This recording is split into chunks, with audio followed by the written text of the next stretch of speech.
আপনার ব্যবহৃত পুরনো কোনো জিনিস যদি বিক্রি করতে চান, কি করবেন আপনি? হয়তো আপনার বন্ধু-বান্ধব বা পরিচিত কারো মাধ্যমে খদ্দের খোঁজার চেষ্টা করবেন, অথবা সুন্দর করে জিনিসটার ছবি তুলে তার সেল পোস্ট দিবেন সোশ্যাল মিডিয়া বা victor.com এর মতো সাইটগুলোতে, তাই তো? কিন্তু যদি আপনার মাথায় অদ্ভুত এক খেয়াল চাপে, কেমন হয় যদি কেউ গোটা তাজমহলই বিক্রি করে দিতে চায়? কিংবা ধরুন সংসদ ভবন? পাগলের প্রলাপ মনে হচ্ছে, তাই না? তাজমহল বা সংসদ ভবনের মালিক কি নির্দিষ্ট কোনো ব্যক্তি যে চাইলেই কেউ বিক্রি করে দেবে? নিশ্চয় না, এগুলো সরকারি সম্পত্তি। কিন্তু মজার ব্যাপার কি জানেন? ঠিক এগুলোই ঘটেছে ভারতে।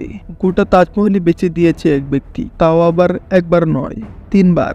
শুধু তাজমহলই নয়, সংসদ ভবন, রাষ্ট্রপতির ভবন সহ আরও বেশ কিছু সরকারি স্থাপনা একাধিকবার বিক্রি করেছে এই লোক। নাম মিথিলেশ কুমার শ্রীবাস্তব, তবে সবাই তাকে চিনে মিস্টার নাটোয়ারলাল নামে। হ্যাঁ, এই আজকে আমাদের গল্পের নায়ক।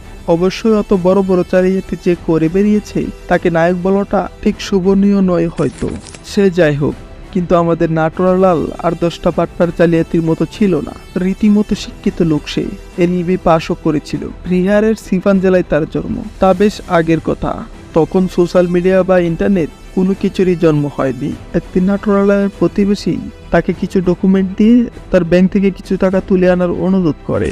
সে মোতাবেক নাটোয়ারলাল ব্যাংকে যায় আর তার প্রতিবেশীর অ্যাকাউন্ট থেকে টাকা তুলে আনে। টাকা তুলে আনার সময় নাটোয়ারলাল খেয়াল করে কোন অ্যাকাউন্টকার সেটা বোঝার একমাত্র উপায় হলো ডকুমেন্টে থাকা সিগনেচার মিলে কিনা। সিগনেচার মিলে গেলেই টাকা দিয়ে দেওয়া হচ্ছে। এখানে একটা বিষয় আবারও মনে করিয়ে দেই, যে ঘটনার কথা বলা হচ্ছে তা বেশ আগের। এখনকার মতো পরিচয় শনাক্ত করার আধুনিক প্রযুক্তি তখন ছিল না। তো যা বলছিলাম, পুরো ব্যাপারটা দেখে এক বদমতলব মাথায় আসলো নাটোয়ারলালের। সে চিন্তা করলো, প্রতিবেশীর সিগনেচার যদি হুবহু নকল করা যায় তাহলে তো কেল্লাফতে। যেমন বাবা তেমন কাজ। সিগনেচার হুবহু নকল করে সে চলে গেল ব্যাংকে। ব্যাংক থেকে টাকাও তুলে আনলো কোনো ঝামেলা ছাড়াই। পরে অবশ্য ধরা পড়েছিল ঠিকই, তবে টাকার পরিমাণ খুব বেশি না হওয়ায় বেশি শাস্তি পেতে হয়নি তাকে। তবে এর মাধ্যমে তার জালিয়াতি জগতে হাতেখড়ি। নাটোয়ারলাল এরপরে পড়াশোনার জন্য কলকাতায় চলে যায়। সেখানে পড়াশোনার পাশাপাশি এক বাচ্চাকে প্রাইভেট পড়াতো সে। তো একবার হুট করে তার কিছু টাকার প্রয়োজন হলো। উপায় না দেখে ছাত্রের বাবার কাছ থেকে টাকা চায় সে ভদ্রলোক তাকে টাকা দেননি, আর তাতে নাটোয়ারলাল বেশ ক্ষেপে যায়। সেই ছাত্রের বাবার ছিল ফুলের ব্যবসা। নাটোয়ারলাল তার মনে চাল মেটাতে সেই ব্যবসার 4.5 লাখ টাকা ভাগিয়ে নিয়ে কলকাতা থেকে পালিয়ে আসে। তবে এসব বাটপারি জালিয়াতি তো হরহামেশাই ঘটে। তাজমহল বিক্রি করলো কিভাবে এই লোক? তাও আবার একবার নয়, 3বার। এ কাজের জন্য সে বড় বড় সরকারি কর্মকর্তার বেশ ধারণ করত, আর তার সাথে থাকতো এমন সব কাগজপত্র যা থেকে কোনোভাবে বোঝার উপায় থাকতো না যে এই লোক একটা প্রতারক আর কাগজগুলো ভুয়া। মোট জমির পরিমাণ কত, সেখানের বাগানে কি কি ফুল আছে, সবকিছুরই বিস্তারিত তথ্য তার কাছে থাকতো। আর এসব কাগজপত্র যেসব সরকারি সই স্বাক্ষরের প্রয়োজন হতো তা সবটাই করতো নাটোয়ারলাল নিজেই। সেসব সই দেখে কোনোভাবে বোঝার উপায় থাকতো না তা নকল।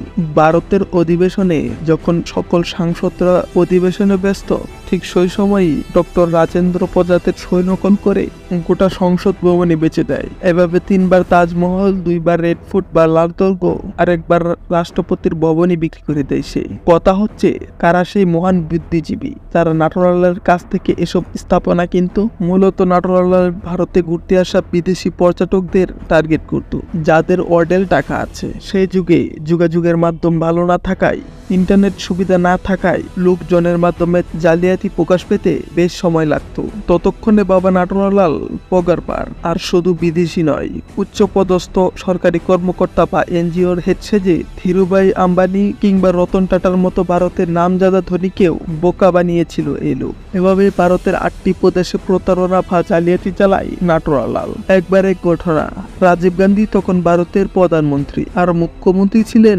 নারায়ণগত তিওয়ারি। নাটোয়ারলাল দিল্লির এক নামজাদা গড়ির দোকানে গিয়ে অর্থমন্ত্রীর ব্যক্তিগত সহকারী হিসাবে পরিচয় দেয় আর বলেন রাজীব গান্ধী কিছু বিদেশির সঙ্গে একটি মিটিং করবেন, আর মিটিং এর পর ভুরিভোজ হবে। তো সেই অনুষ্ঠানে যারা উপস্থিত থাকবেন তাদের প্রত্যেককে গান্ধী সাহেব একটি করে ঘড়ি উপহার দিতে চান। মোট 93টি ঘড়ির দরকার, আর তা এই দোকানতেই নিতে বলা হয়েছে। নাটোয়ারলাল পুরো ব্যাপারটা এমন ভাবে দোকানের লোকদের কাছে বলে আর তারা বিশ্বাস করে নেয়, আর বুয়া চোখের বিনিময়ে তাকে 93টি ঘড়ি দিয়ে দেয়। এভাবে নাটোরলাল সুচতুরভাবে একের পর এক অপকর্ম করে যেতে থাকে। তার বিরুদ্ধে বিভিন্ন স্থানে মোট 150টিরও বেশি মামলা স্থাপন হয়। পুলিশ প্রশাসন আর সাধারণ জনগণ সবারই আলোচনার কেন্দ্রবিন্দুতে চলে আসে সে। অবশেষে এক সময় সে ধরা পড়ে। এতগুলি মামলার মধ্যে 9টি মামলার নিষ্পত্তি হয় আর তাকে 109 বছরের জেল দেওয়া হয়। কিন্তু মজার ব্যাপার হলো সে জেলে ছিল মাত্র 20 বছর।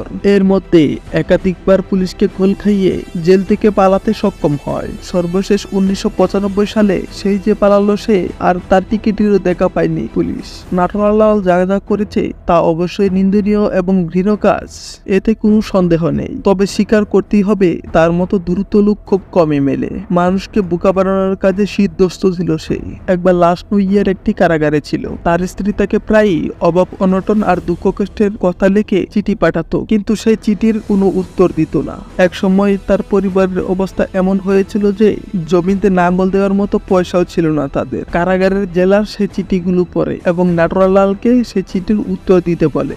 জেলার কথায় শেষমেশ নাটোরলাল তার স্ত্রীকে উদ্দেশ্য করে একটি চিঠি লেখে। জেলার সেই চিঠিগুলো পড়ে আর দেখতে পায় নাটোরলাল তার স্ত্রীকে বলেছে তাদের জমির এক কোনায় কিছু সোনা পুঁতে রাখা হয়েছে। মাটি খুঁড়ে সেই সোনা বের করে তা বিক্রি করে সংসার চালানোর কথা বলেছে নাটোরলাল। তো চিঠি পরে সে সোনা হাতানোর জন্য জেলার সাহেব পুলিশ ফোর্স নিয়ে পুরো জমি খুঁড়ে ফেলে, কিন্তু বিধিভাম কোনো কানাকড়িও পাওয়া যায়নি। এরপর নাটোরলাল তার আরেকটি চিঠিতে লেখে এখন নিশ্চয় আমাদের জমিতে আর নাঙ্গল দেওয়ার প্রয়োজন হবে না।